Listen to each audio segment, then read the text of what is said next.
Stephanie from Back to the Passport. Today I'm sharing our video diary, or vlog, of our time in Venice, Italy. We were really lucky this summer and were able to get back to Venice much sooner than anticipated.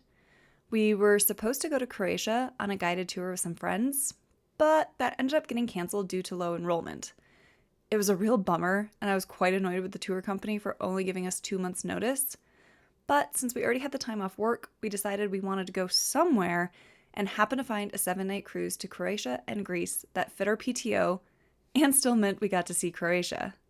So we booked it, and that meant we were off to Venice as our boat departed from, well, quote-unquote Venice, which really meant Ravenna, which was about 2 hours away. Rick and I got into Venice early, so we had a full day in the city to explore before heading off to the port. We got in Friday evening around 4 o'clock and took the bus from Marco Polo Airport to our hotel.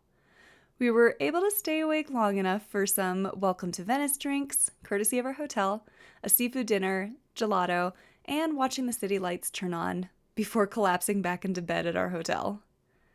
Our hotel, Hotel Moresco, was fantastic.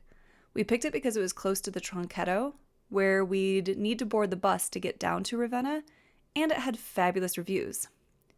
Plus, it's a part of Chase's travel reward system, so we were able to practically stay free of charge. I had enough points to cover our stay and was charged €26 upon checkout to pay for the city taxes. Not too shabby for us. The hotel was comfortable and had a lovely chichetti and cocktail hour, plus we were given a glass of Prosecco at check-in. Just what we needed after our flight. On Saturday, we started the day with breakfast at the hotel before heading out toward Piazza San Marco. We had no actual tours or anything booked for our first morning in Venice, so we could stroll down whatever picturesque alleys we wanted to and simply enjoy the city without worrying about being on time for anything. We meandered along, checked out souvenir shops, and I took a billion photos as we made our way toward the tourist destination. We enjoyed the views in Piazza San Marco, but then found this charming little park right around the corner to cool off in the shade.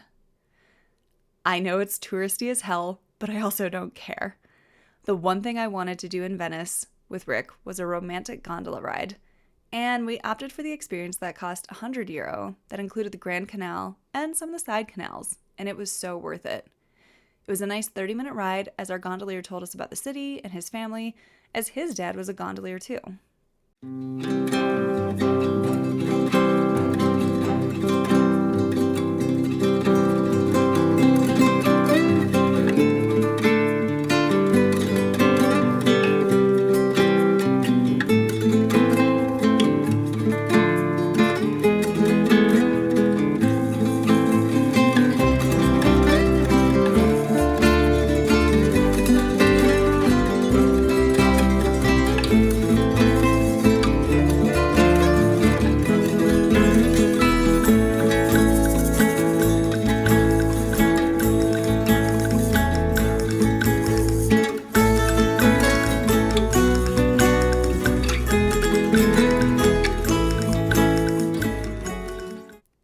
After our gondola ride, it was time to get a light snack and, of course, some Italian wine. We stopped at Alla Marrone Viniera, and I tried the From White to Red wine flight, and Rick treated himself to an Aperol Spritz. We also ordered some chichetti, and it was a cod dish that was served with bruschetta. I thought it would remind us of being in Lisbon, Portugal, only to find out it's a very traditional Venetian chichetti. It was bacala mantecato, which is a cod blended with olive oil and whipped up and then spread out on bread. Afterward, we headed back to our hotel, and I made a quick stop for some gelato, salted caramel this time instead of my traditional pistachio. After a little sugar pick-me-up, we stopped at a wine bar to buy some bottles, as we could each take a bottle of wine with us onto the ship, and then stayed to enjoy a glass of wine, as we still had some time to kill before our evening out. We stopped at Cantina Arnaldi and sat outside, and it was lovely. We dropped off our wine at the hotel and changed as it was time to meet up for our food tour of Venice with Devour Tours. We opted for the Venice at Sunset Chichetti Wine and Food Tour. Our tour guide was Barbara, and she was delightful. She grew up in Venice and took us to her favorites that she's been going to since she was a kid. We sampled the cod dish that we'd had earlier in the day and another crostini covered with shrimp and onions, paired with an Aperol or Campari spritz. Next, it was time to indulge in some Prosecco, prosciutto, cheese, and bread. Then it was off to an osteria for some red or white wine. I opted for red, and that was paired with these amazing Italian grilled cheeses. One was stuffed with cheese and anchovies, the other cheese and ham. I actually preferred the anchovy one. After that, it was time for many people's favorite dish in Italy, pasta. We had a traditional pasta with an onion-based sauce, or you could get pesto, and I had red wine, Rick ordered white, and then we swapped wines halfway through. Our last stop was on the water, and we were treated to some nocciolata gelato paired with a shot of gin.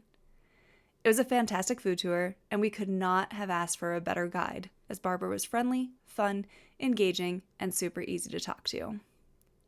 After our food tour, we stopped at one more wine bar, but this time it was more to wait out the little rainstorm that came over the city, more than the wine, but the wine was still delightful. All in, we had a very relaxing and romantic day and a half in Venice, and we can't wait to go back again someday. Check out the links in the description below to see more Venice content. Ciao!